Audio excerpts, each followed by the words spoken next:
Hello everyone, welcome to कीमोफिलस लॉरिका। Welcome back. Heterocyclic compounds की हमने सीरीज स्टार्ट की हुई है और इसमें हम 3 लेक्चर्स कर चुके हैं, राइट। ये चौथा लेक्चर है। तीनों के लिंक्स में आपको डिस्क्रिप्शन बॉक्स में मिल जाएंगे। अगर जिन लोगों ने वो वीडियोस नहीं देखी है वो पहले देख लेना, क्योंकि ऑब्वियसली वो इसकी कनेक्टिंग में ही है, राइट। सो कुछ जो टॉपिक्स हम आज करेंगे उसका रिलेशन ऑब्वियसली उन वीडियोज से है, तो मैं आपको यही सजेस्ट करूंगी कि आप वो वीडियोज पहले देख लो। एंड जो लोग न्यू कमर हैं, जिन्होंने अभी तक चैनल को सब्सक्राइब नहीं किया है, वो प्लीज़ सब्सक्राइब कर लेना एंड वीडियो को लास्ट तक देखना। और हाँ, सब्सक्राइब करके बेल आइकन ज़रूर प्रेस करना, क्योंकि हम लोग रेगुलरली ग्रेजुएशन की वीडियोस या आपकी जो भी अपकमिंग एग्जाम है जून के ग्रेजुएशन वाले बच्चों के सेमेस्टर के, उनके लिए वीडियोस डाल रहे हैं, या सजेशन या एमएससी एंट्रेंस वगैरह के लिए भी। तो ऑब्वियसली आप लोगों को, अगर आपने सब्सक्राइब कर रखा होगा, बेल आइकन प्रेस किया होगा, तो कोई प्रॉब्लम नहीं आएगी। Bell icon press along with all notification, ठीक है। चलो बिना किसी देरी के शुरू करते हैं। आज वाले टॉपिक में भी हम वैसे ही करेंगे जैसे हमने पहले वाले टॉपिक्स किए हैं, ठीक है। हमने अभी तक आपका पैरोल, फ्यूरैन, ये सब कवर अप कर लिया। अब हम करेंगे आज थायोफीन। इसमें भी जो जो इंपॉर्टेंट टॉपिक्स है उसको मैं आपको साथ के साथ बताती जाऊंगी, कहाँ से क्वेश्चन आपका एग्जाम में आ सकता है वो, ठीक है। सो थायोफीन में आपका फिर से क्या है, 5 मेंबर्ड हेट्रोसाइक्लिक कंपाउंड है, राइट। 3 हमने किए ना, पैरोल, फ्यूरैन एंड तीसरा आपका थायोफीन हो गया। क्या फर्क है यहाँ पे, सल्फर है बस, है ना। पहले में नाइट्रोजन NH था, फिर फ्यूरैन में ऑक्सीजन, उसके बाद थायोफीन में सल्फर, ठीक। बॉइलिंग पॉइंट एंड ये सब इसका ज़्यादा नहीं भी करोगे तो चलेगा। थायोफीन को आप सेपरेट कर सकते हो from benzene by shaking it with cold concentrated H2SO4 when thiophene being more reactive than benzene undergoes sulphonation. Thiophene आपका बेंजीन से ज़्यादा रिएक्टिव है, ये हम पहले भी पढ़ चुके हैं, right. And electrophilic substitution reactions तो ये सारे ही करते हैं, तो सल्फोनेशन भी एक तरह की इलेक्ट्रोफिलिक सब्स्टिट्यूशन रिएक्शन है।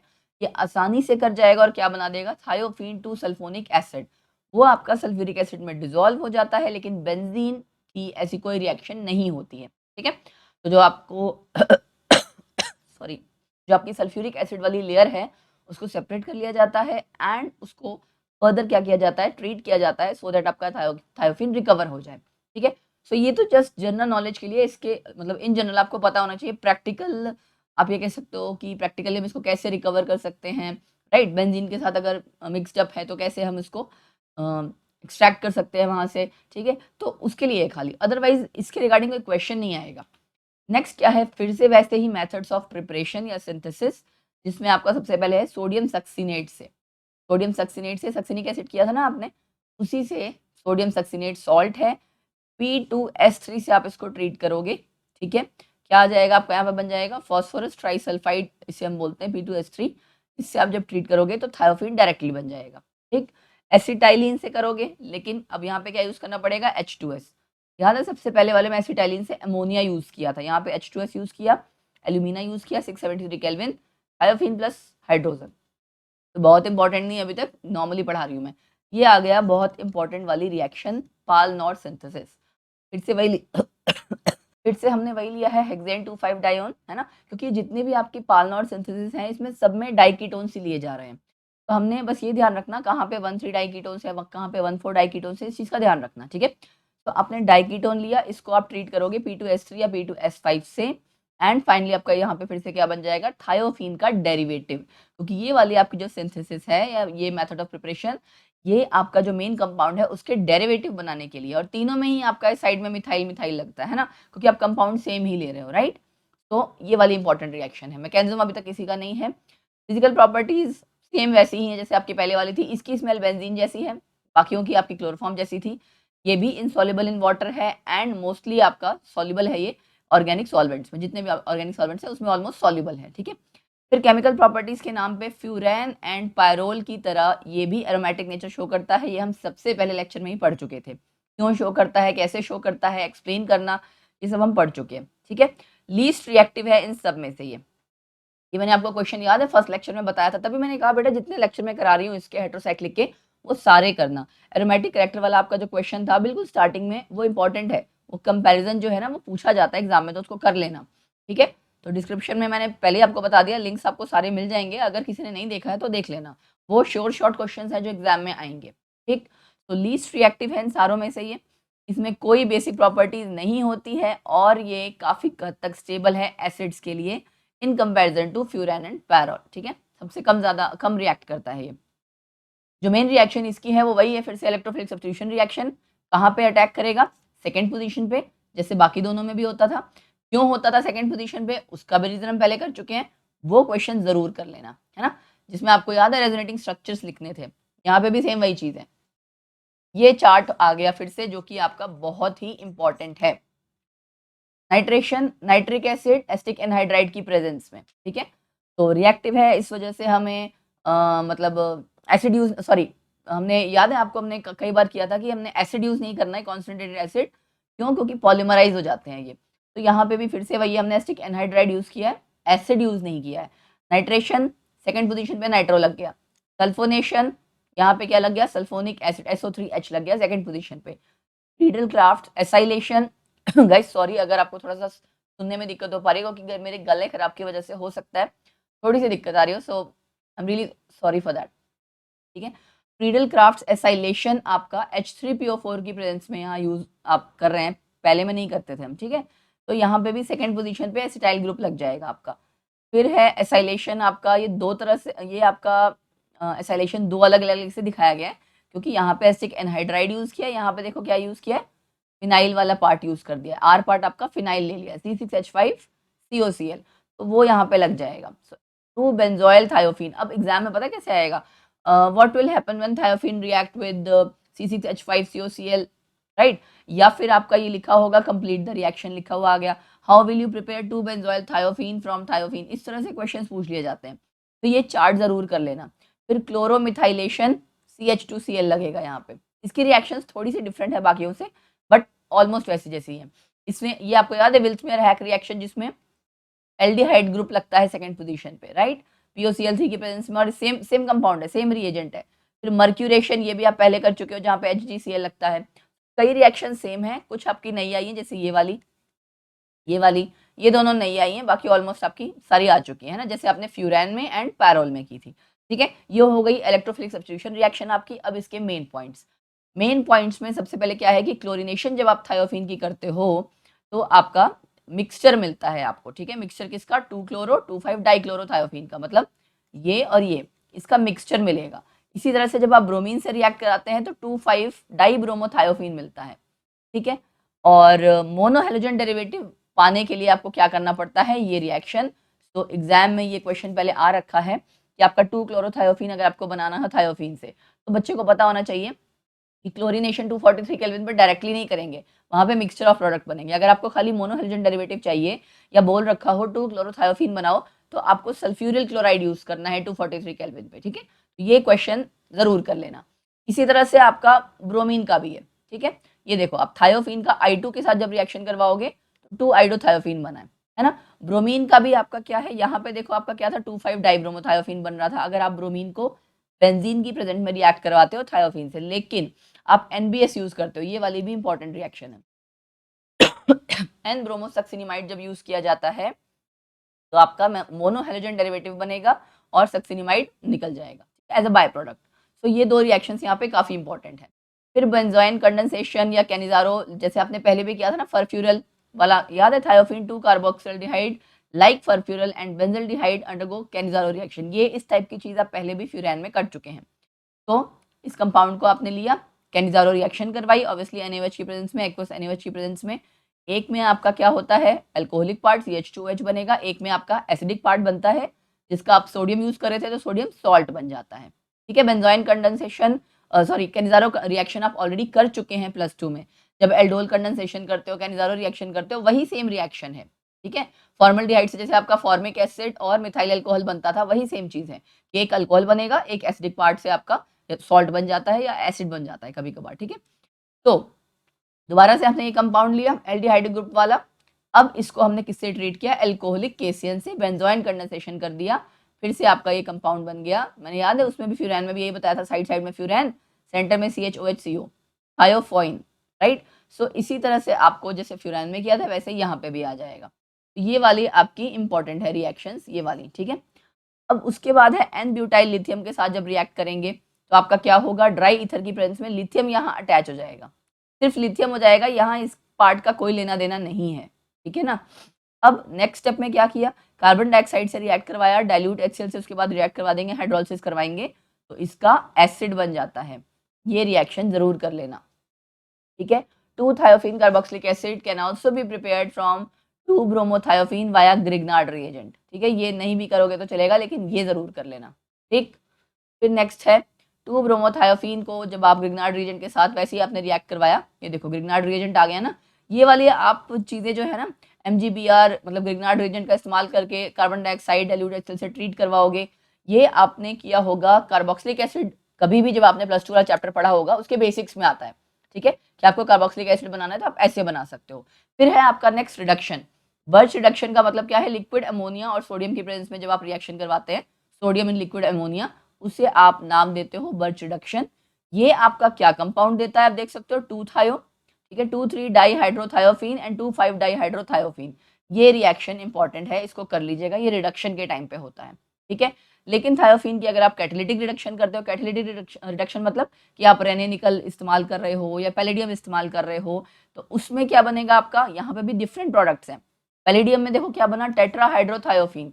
लेकिन अगर आप रेने निकल यूज करते हैं तो एन ब्यूटेन बन गया है, NiS निकल गया है। सो हर रिएजेंट के साथ अलग अलग आपके कंपाउंड्स बन रहे हैं, तो ये आप रिडक्शन वाला काम अच्छे से कर लेनी है, रिएक्शन है। ठीक, एंड यस, इसमें इतना ही पूछा जाएगा। फिर आपका जो नेक्स्ट है, this is very very very important. ठीक है, ये मैकेनिज्म पूछा जाएगा एग्जाम में। जहाँ मैं इंपॉर्टेंट लिखती हूँ मैं इंपॉर्टेंट है, जहाँ वेरी इंपॉर्टेंट लिखती हूँ उसको तो छोड़ना ही नहीं है। ठीक है, सो मैकेनिज्म आपका पूछा जाएगा, mechanism and orientation of electrophilic substitution reaction. Benzene की तरह जितने भी आपने तीनों कंपाउंड्स करे हैं, ये सारे एरोमेटिक इन नेचर हैं, इलेक्ट्रोफिलिक सब्स्टिट्यूशन रिएक्शन हो रही है, ये सारी चीजें हमें पता है, और सेकंड पोजीशन पे हो रही है। अगर सेकंड पोजीशन ऑक्यूपाइड होती है तो थर्ड पोजीशन पे होती है। इसका भी रीजन हम पढ़ चुके हैं, हमने लिखे थे ना रेजोनेटिंग स्ट्रक्चर, सेकंड पोजीशन पे आपका चार्ज आता था, तो दैट्स वाई आपका जो इलेक्ट्रोफाइल है इलेक्ट्रॉन लविंग, वहां पे इलेक्ट्रॉन डेंसिटी ज्यादा है, तो इलेक्ट्रॉन लविंग यानी कि इलेक्ट्रोफिलिक सब्स्टिट्यूशन रिएक्शन उस पोजीशन पे आसानी से होती है। जनरेशन ऑफ, इसमें 3 स्टेप्स हैं। पहला है जनरेशन ऑफ इलेक्ट्रोफाइल। क्या करेंगे? ये जो आपका रिएजेंट है, ठीक है, न्यूक्लियोफाइल, आप देख सकते हो न्यूक्लियोफाइल क्या होगा? न्यूक्लियस लविंग, तो यानी खुद कैसा होगा? नेगेटिव स्पीशीज होगी कोई, तो ये इलेक्ट्रोफाइल और न्यूक्लियोफाइल अलग अलग हो गया। इलेक्ट्रोफाइल आपका बन गया। नेक्स्ट स्टेप में कार्बोकैटायन बनेगा, और कार्बोकैटायन कैसा? इंटरमीडिएट। तो इलेक्ट्रोफाइल जो जनरेट हुआ है वो अटैक करेगा रिंग पे, क्योंकि आपकी रिएक्शन कैसी है? Electrophilic substitution reaction. तो ये रिंग पे अटैक करेगा सेकंड पोजीशन पे, और बनाएगा अलग अलग तरह के रेजोनेटिंग स्ट्रक्चर। जैसे आप देख सकते हो पैरोल में हम यहाँ कर रहे हैं ना, पैरोल में जाहिर सी बात है डबल बॉन्ड जहां है वहीं अटैक करेगा ना आपका ये, और करना भी आपको सेकंड पोजीशन पे है, तो आपने इसी तरह से शो करना है। अब बेटा ये वाला स्टेप स्लो है, जो स्टेप आपका स्लो होता है मैकेनिज्म, अगर आप रेट ऑफ रिएक्शन आपने पढ़ा होगा, वही आपका रेट डिटरमाइनिंग स्टेप होता है। ठीक है, तो आपने क्या किया, यहाँ पे H और E लगा दिया, और यहाँ पे पॉजिटिव चार्ज आ जाएगा। फिर जैसे आप नॉर्मली रेजोनेटिंग स्ट्रक्चर लिखते हो, ये पॉजिटिव चार्ज आपका न्यूट्रलाइज हो जाए, उसके लिए अगला डबल बॉन्ड से इलेक्ट्रॉन की डीलोकलाइजेशन होगी इस तरह से, राइट। तो यहाँ पे अब डबल बॉन्ड आ गया, यहाँ आपका प्लस चार्ज आ गया। फिर नाइट्रोजन के ऊपर जो लोन पेयर है वो डोनेट करेगा, तो यहाँ पे आपका डबल बॉन्ड आ जाएगा, नाइट्रोजन के ऊपर प्लस आ गया। तो इस तरह से आपके अलग अलग तरह के रेजोनेटिंग स्ट्रक्चर, 3 रेजोनेटिंग स्ट्रक्चर आपने लिखे हैं, जिसमें से कि ये थर्ड वाला आपका मोस्ट स्टेबल है। ठीक है, उसका कारण क्या है? इसमें आपका रेजोनेटिंग स्ट्रक्चर के अगर आपने रूल्स पढ़े होंगे, इसमें हर एटम अपना ऑक्टेट पूरा कर पा रहा है। आप ध्यान से देख भी सकते हो, हर एटम का, यहाँ पे जितने एटम से ऑक्टेट पूरा हो रहा है, इनफैक्ट नाइट्रोजन का भी हो रहा है ना। नाइट्रोजन के ऊपर तो लोन पेयर होता है एक्स्ट्रा, तो उसका ऑक्टेट यहाँ पे लेकिन पूरा हो रहा है, ऐसा नहीं है कि ऑक्टेट नहीं पूरा हो रहा है। ठीक है, दूसरी बात क्या है कि ये लेस इलेक्ट्रोनेगेटिव एटम है। ठीक है, कंपैरेटिवली अगर मैं आपसे बात करूं अब बाकियों से, ऑक्सीजन या उन सब में, तो ये आपका पॉजिटिव चार्ज आसानी से होल्ड कर सकता है। ये मैं क्यों बता रही हूँ, अभी हम लास्ट में जब कंपैरिजन करेंगे तो आपको समझ में आएगा, ये पॉइंट ध्यान में रखना अभी। ठीक है, फिर थर्ड स्टेप में क्या होता है? प्रोटोन का लॉस हो जाएगा। भैया आपको अब बनाना है ना, फाइनल प्रोडक्ट बनाना है कि ये इलेक्ट्रोफाइल आपका सेकंड पोजीशन पे अटैच हो गया है, तो ये H और E में से, ये आप देख सकते हो ना, H और E में से खाली E रह जाए, H हट जाए, तो लॉस ऑफ प्रोटोन दिखाना है। प्रोटोन वाले बॉन्ड में ये अपने इलेक्ट्रॉन्स छोड़ जाएगा, बस कुछ नहीं। न्यूक्लियोफाइल के साथ ये H अलग निकल जाएगा, E यहाँ पे लग गया। ये रिएक्शन आपकी फास्ट है एंड इसका रेट ऑफ रिएक्शन पे कोई फर्क नहीं पड़ेगा। तो मैकेनिज्म आप अच्छे से कर लेना, इट इज वेरी इंपॉर्टेंट। जैसे आपने फ्यूरैन में पायरोल में लिखा है, वैसे ही फ्यूरैन के आपके स्ट्रक्चर्स, यहाँ फ्यूरैन नहीं थायोफीन लिखा होना चाहिए था, गलती से फ्यूरैन आ गया। थायोफीन के स्ट्रक्चर्स, इसके भी आप वैसे ही रेजोनेटिंग स्ट्रक्चर लिखेंगे, और इसमें भी ये थर्ड वाले ही जो आपके हैं कंपैरेटिवली ज्यादा स्टेबल हैं। ठीक है, हो गया, सबके रेजोनेटिंग स्ट्रक्चर आप लिख लोगे, क्योंकि इस पे क्वेश्चन आपका अगला जो आएगा वो ये आएगा। This is also very important. Aromatic character का जो स्टार्टिंग में याद है कंपैरिजन था, इलेक्ट्रोफिलिक सब्स्टिट्यूशन रिएक्शन वाला वो वाला चीज हो गया, मैकेनिज्म हो गया, ये कंपैरिजन हो गया, ये सारे बहुत इंपॉर्टेंट है। कंपैरिजन करना है आपको relative rate of electrophilic substitution का इन तीनों के केस में। तो अभी अभी हमने क्या लिखे हैं, रेजोनेटिंग स्ट्रक्चर्स लिखे हैं ना, याद है मैंने आपको पॉइंट बताया था इसमें, देखो कौन ज्यादा स्टेबल है, ऑक्टेट पूरा कर रहा है, वो इसीलिए बताया था, इसी के लिए, ठीक है। अब देखो कॉन्सेप्ट समझो पहले कि हैमंड्स पोस्टुलेट क्या कहता है कि कोई रिएक्शन आपकी तब ज्यादा तेजी से होगी या ज्यादा बेटर या फास्ट होगी जहां पे आपका कोई स्टेबल इंटरमीडिएट बनेगा, ठीक है। यहाँ पे इंटरमीडिएट कौन बन रहा है, तीनों के केस में कार्बोकेटाइन बन रहा है। सो जिसका कार्बोकेटाइन सबसे ज्यादा स्टेबल होगा वो सबसे ज्यादा बेटर आपकी ये रिएक्शन या तेजी से कर पाएगा, है ना। तो आपने क्या देखा, इलेक्ट्रोफिलिक सब्स्टिट्यूशन रिएक्शन में कार्बोकेटाइन इंटरमीडिएट बना, जिसके लिए आपने रेजोनेटिंग स्ट्रक्चर्स लिखे हुए हैं।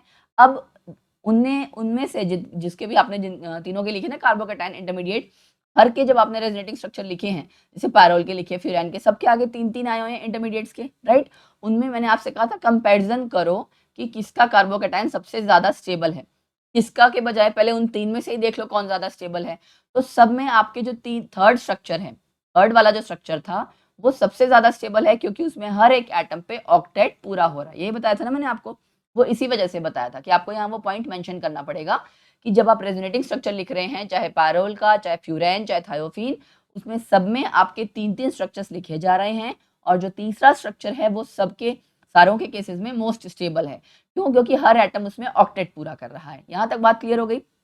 अब उसके बाद जो हमारे छांटने के बाद ये 3 स्ट्रक्चर आए, एक पैरोल का, एक फ्यूरैन का, एक थायोफीन का, है ना, ये देख सकते हैं ना, ये दोनों हो गए, ये आपका थायोफीन है, और उसके अलावा आपने ये पैरोल का तीसरे वाला लिखा था।